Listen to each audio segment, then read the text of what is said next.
তুমি ভুল কৰিলা, বহুত ভুল কৰিলা। কি ভুল কৰিলো? তুমি নানা বিভিন্ন শ্ৰোতয়ো বিভিন্ন, তুমি সাবেদ কৰিলা, পুৰাণত দেখুৱালা এটা, এনেকৈ নানা শাস্ত্ৰ দেখুৱালা। গতিকে সেইকাৰণে তোমাৰ এইটো তাৰমানে তোমাৰ চিত্ত স্থিৰ নোহোৱা হ'ল। তেওঁ নিজেই কৈছে, মহাজ্ঞানপূৰ্ণ আমি জগতে প্ৰখ্যাত হন্ত সমাহিত ব্ৰহ্ম আপুনি সাক্ষাৎ। যদি ব্ৰহ্মই সাক্ষাৎ হয়, তোমাৰ আকৌ বলীয়া হবলগীয়া কি হ'ব? কাৰণ চাবনে, এইবোৰ ৰহস্য কথা। তাৰমানে আমি এই কথাবোৰ জানিব লাগে, তেতিয়াহে আচল ৰহস্য কথাটো আমি জানিম। আৰু এটা কথা লক্ষ্য কৰিব, ভাৰতখন কৰিলে তেওঁ ব্যাখ্যা ভাৰত কৰিলে। ভাৰত কৰিলে মানে কি? মহাভাৰততে গীতাখনো কৰিলে, হয়নে নহয়? গীতা মহাভাৰত আছে। তেনে মহাভাৰতত গীতা শাস্ত্ৰ দেখুৱাৰ পিছতো ব্যাসৰ মস্তিষ্ক বিকল হল, এক শৰণ দেখুৱাৰ পিছত। এইবোৰ কথাটো আমি কাহানিও বিশ্লেষণ কৰি চোৱা নাই। আৰে ভাৰত যদি কৰিলে, ভাৰততে গীতাখন সোমাই আছে, ঘৰতো বুজি পাইছে। তেতিয়া গীতাত এক শৰণ আছে, আৰু এক শৰণ তত্ত্ব দিয়াৰ পিছতো বিয়াত বলীয়া হ'ল। কি কাৰণে হ'ল? এইবোৰ কথা আমি জানিব লাগে। কিয় হ'ল? গীতাত তাৰমানে ব্যাসৰ কামবোৰ ঠিকেই আছিলে। প্ৰথমতে কৰ্ম মাৰ্গটো সৃষ্টি কৰিলে, কৰি পেলাই কৰ্ম মাৰ্গৰ দ্বাৰা তাৰমানে ধৰ্ম কৰিবলৈ ক'লে। কিন্তু তাত নানা বিজুতি, দেশ কাল আৰু পাত্ৰৰ বিধান থাকে তাত। গতিকে দেশৰ বিচাৰ য'তে ত'তে কৰিব নাপায়, আৰু পাত্ৰৰ বিচাৰ যে কৰিব নাপায়। কালৰ বিধান যেতিয়াই তেতিয়াই কৰিব নোৱাৰে, নিৰ্দিষ্ট সময় বান্ধি দিলে। গতিকে যদি সময়ৰ ছিদ্ৰ হয়, নৰকলৈ যায়। অপাত্ৰই কৰিলে নৰকলৈ যায়, সময়ত কৰিলে তাৰমানে নৰকলৈ যায়। এনেকুৱা এইবোৰ গণ্ডগোল।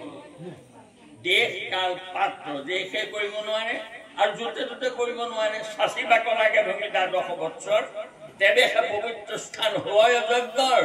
হোম যজ্ঞ কৰিবলৈ ১২ বছৰ হাল বাব লাগে ভূমি, তেতিয়া পবিত্ৰ হয়।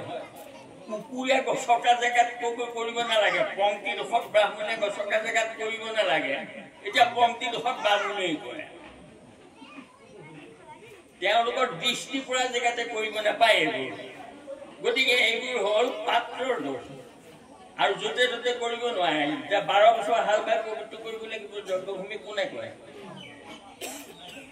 গতিকে সেইটো দেশৰ বিচাৰ আৰু কালৰ বিচাৰ, আৰু কালৰ মানে সময়ৰ বিচাৰ, আৰু পাত্ৰৰ বিচাৰ যে কৰিব নাই। পাপী মানুহে নোৱাৰে কৰিব। পাতৰ কিন্তু কৰ্ম আছে, শুনি মৰি ঘিনে, কলি যুগে গতি নাই, হৰি নাম বিনে। পাতকী মানুহৰ অধিকাৰ নাই, তিৰোতাৰ অধিকাৰ নাই, বৃদ্ধৰ অধিকাৰ নাই, ল'ৰা ছোৱালীৰ অধিকাৰ নাই। গতিকে বাল্য বৃদ্ধ সকলোৰে অধিকাৰ থকা ধৰ্মৰ প্ৰয়োজন হৈ গ'ল। এইবোৰ কৰি পেলাই তাৰমানে ব্যাসে গণ্ডগোলহে কৰিলে। তাৰপৰা দেখিলে যে ঠিক আছে, এইবোৰৰ দ্বাৰা কৰ্ম মাৰ্গৰ দ্বাৰা নহ'ব, জ্ঞানৰ মাৰ্গলৈ আহিলে যে এই নিৰ্গুণ নিৰাকাৰ ঈশ্বৰ আৰু এই সকলোৰে হৃদয়তো আছে। গতিকে ব্ৰহ্মাণ্ডখনত ভবাতকৈ নিজৰ দেহতে ভাবা বুলি লৈ আহিলে। আহি পেলাই দেখিলে আৰু কঠিন হ'ল। সৌনক সুনন্দ আদি মহাযোগীও নেদেখা হ'ল। তেতিয়া ব্যাসৰ গণ্ডগোল লাগি গ'ল, আৰে এইটো দেখা আৰু টান হ'ল। তেতিয়া কি কম? নালাগে, চববোৰ সামৰি সুতৰি একেবাৰে এক শৰণ ল'বলৈ দেখুৱাই দিলে।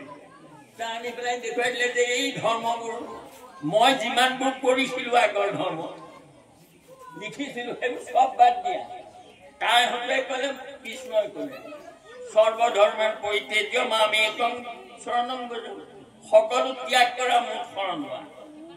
এক শৰণত শেষ কৰি দিলে গীতাত, ভাৰতত। তাৰপিছত ব্যাসৰ কিয় গণ্ডগোল হ'ল?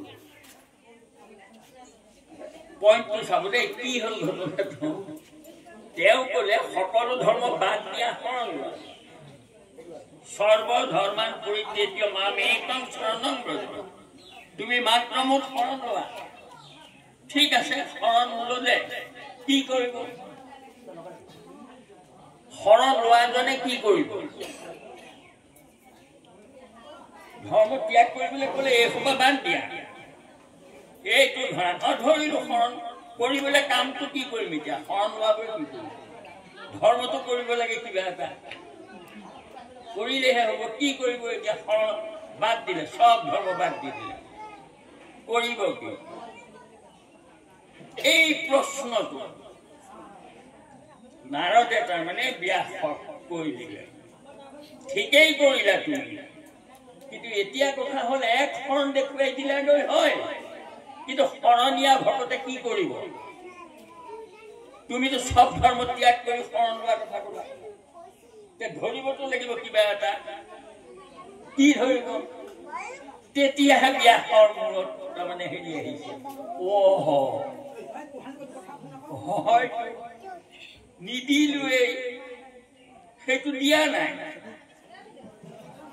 এৰিবলৈ ক'লো এই বাদ দিয়া, কিবা এটা ধৰিব লাগিব নহয়। ধৰাটো দিলে নাই, হয়তো দিয়া নাই দেই। শৰণ কালৰ পৰা বিধিৰ কিংকৰ গুচিব লাগিব বোলে। বিধিৰ কিংকৰ গুচিব, শ্ৰৱণ নাম এৰিব। কৰিব কি বোলে? কৰে সদায় শ্ৰৱণ কীৰ্তন। কি শ্ৰৱণ কীৰ্তন কৰিব বোলে? ঈশ্বৰৰ লীলা। ঈশ্বৰৰ লীলা লিখিলা জানো? ধৰিবলগীয়া নিদিলে। গতিকে অমৰ উপদেশে কৰা ভাগৱত শাস্ত্ৰ, প্ৰচাৰক গোবিন্দৰ গুণ নাম মাত্ৰ, শ্ৰৱণ কীৰ্তন মাত্ৰ কৰক নিশেষ, দূৰ হওক তোমাৰ মনৰ যত।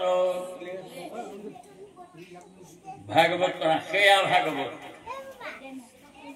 এই পুৰাণ ভাৰতৰ নানা মতবোৰ নাইকিয়া কৰি এক কৰিবলৈ দিয়া শাস্ত্ৰই ভাগৱত।